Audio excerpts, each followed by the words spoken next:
Watch this 85-year-old woman in Okinawa drop into a full squat and hold it for 30 seconds.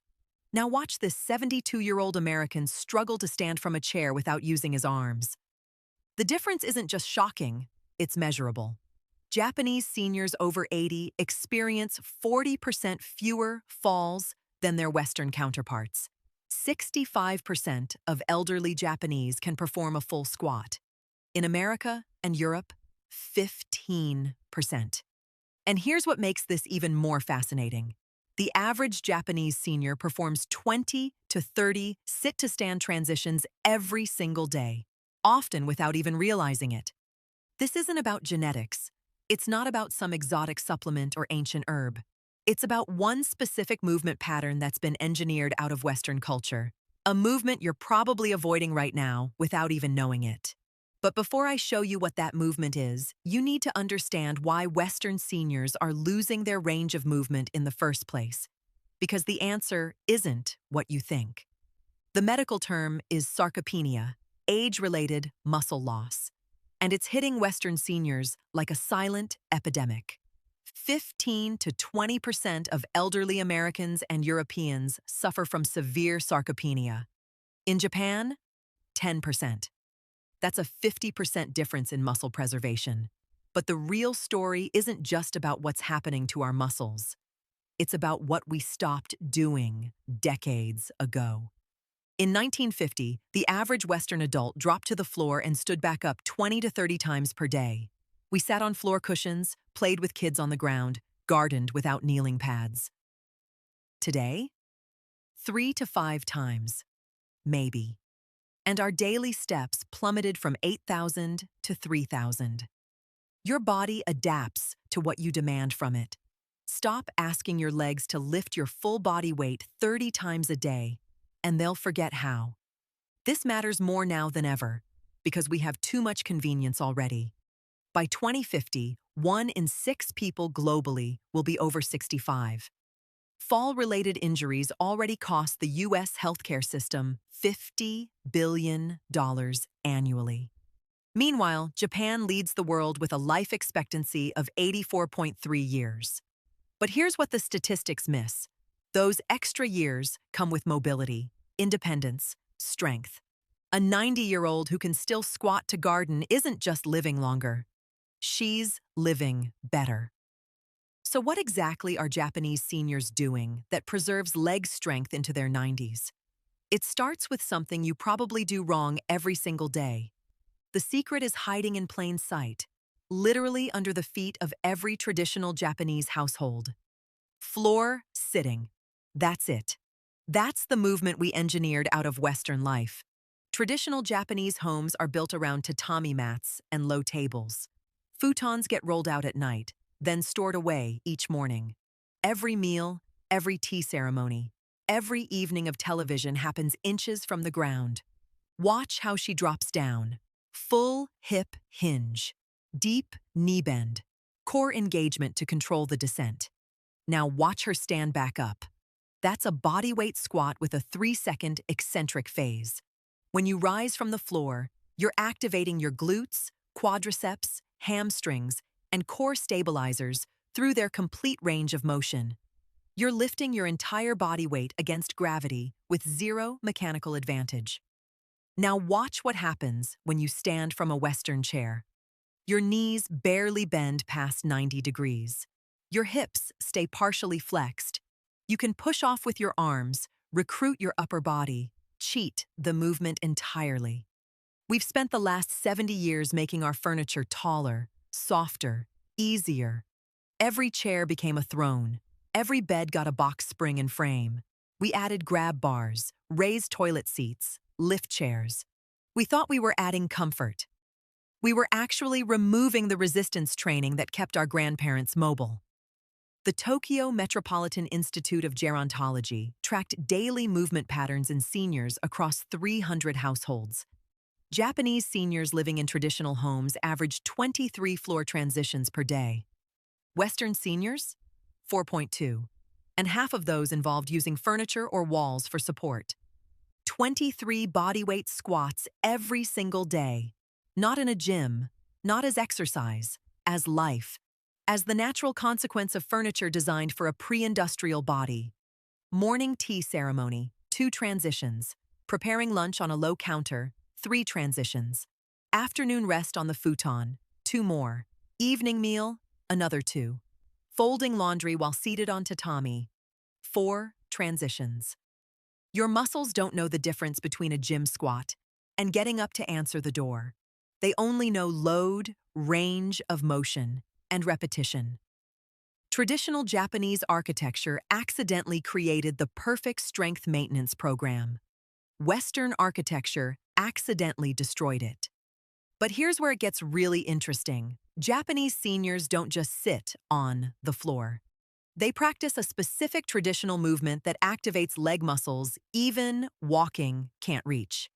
It's called shiko, knee walking. And if you've ever watched traditional Japanese martial arts, you've seen it.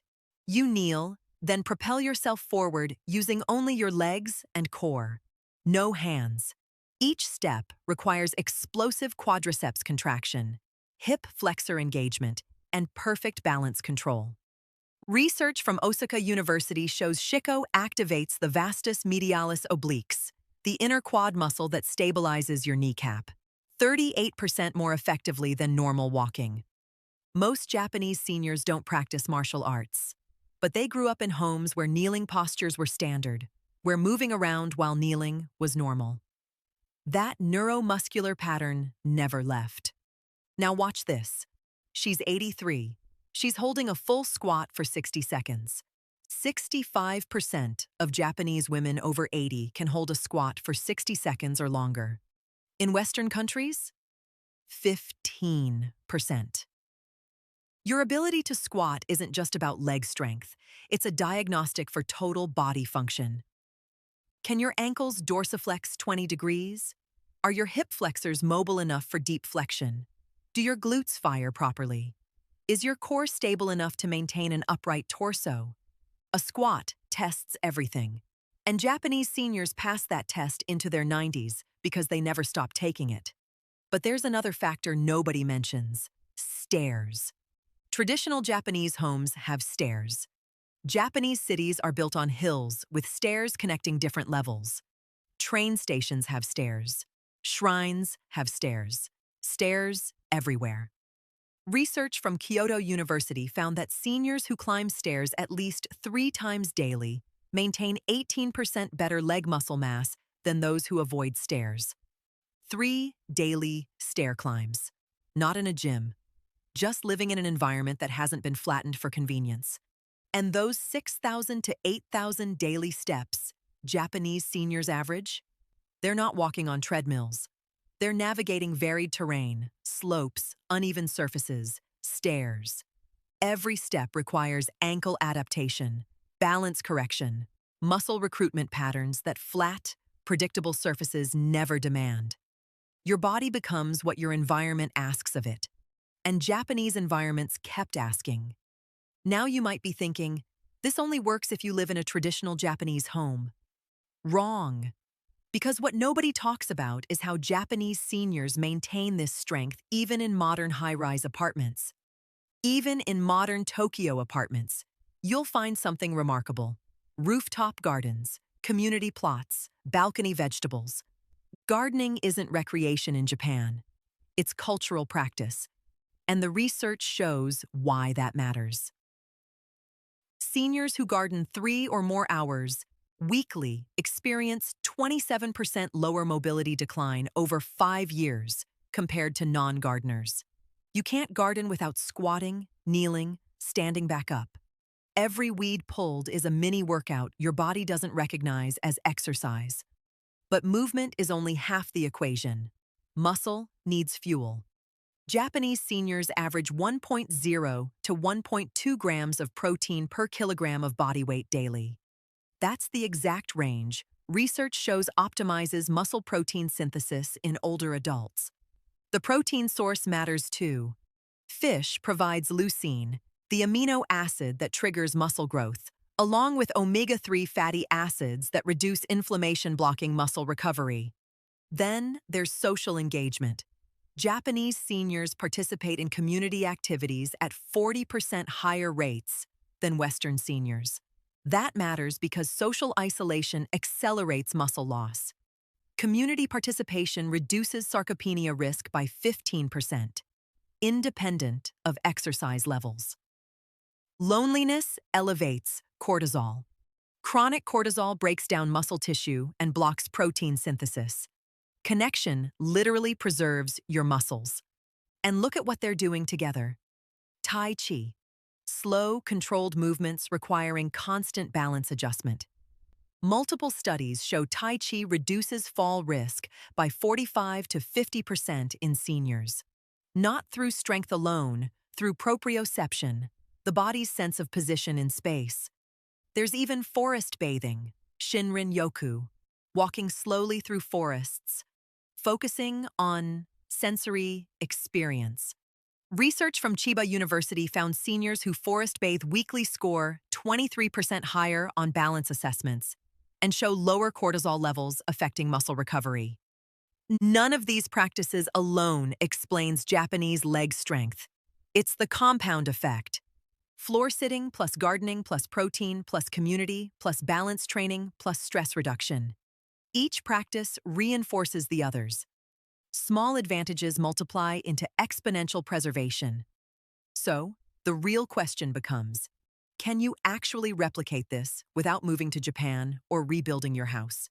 Yes. And it's simpler than you think. You don't need to drop into a full squat tomorrow. Start with 5 floor transitions today. Put your shoes on sitting on the floor instead of perching on your bed. Stretch in the morning on a yoga mat instead of standing. Watch one TV show from a cushion instead of the couch. 5 transitions this week, 10 next month, 20 by month 3. Your body adapts to consistent demand, not heroic effort. Bad knees? Use a coffee table for hand support during the descent. Place cushions under you to reduce the range of motion. Practice near a sturdy chair you can grab if needed. The magic isn't in the bottom position, it's in the controlled descent and the powered ascent. That eccentric, concentric muscle contraction is what builds strength. Measure your progress simply. Time. How long you can hold a squat. Count how many transitions you can do smoothly without hand support. Notice when climbing stairs feels easier. Japanese seniors didn't develop this capacity in 6 weeks. They maintained it over 60 years through daily practice. But your nervous system maintains neuroplasticity throughout life. A 70-year-old who starts floor sitting will see measurable improvements within 8 to 12 weeks. Your muscles will respond. Your balance will improve. Your confidence will grow. The adaptation mechanism doesn't retire just because you did. Your body is waiting for these instructions. The only question is whether you'll give them. 20 to 30 daily floor transitions, not as punishment, as life, as the architecture of strength Japanese seniors never abandoned. Remember her? 85 years old, holding a perfect squat. That's not genetics. That's decades of asking her body to do what bodies were designed for. You have a choice. Engineer strength back into your daily routine, or accept that every year will bring weaker legs, more assistance, less independence. Start today, right now. Stand up from wherever you're sitting, lower yourself to the floor with control, then stand back up. That's one. Tomorrow, do it twice. Next week, add it to your morning routine. By next month, you'll notice the difference. Drop a comment right now. How long can you hold a squat? How many floor transitions can you do smoothly? Let's see where you're starting from. Last video reveals the Japanese breakfast routine that supports this muscle preservation. The protein timing will shock you. Subscribe so you don't miss in future.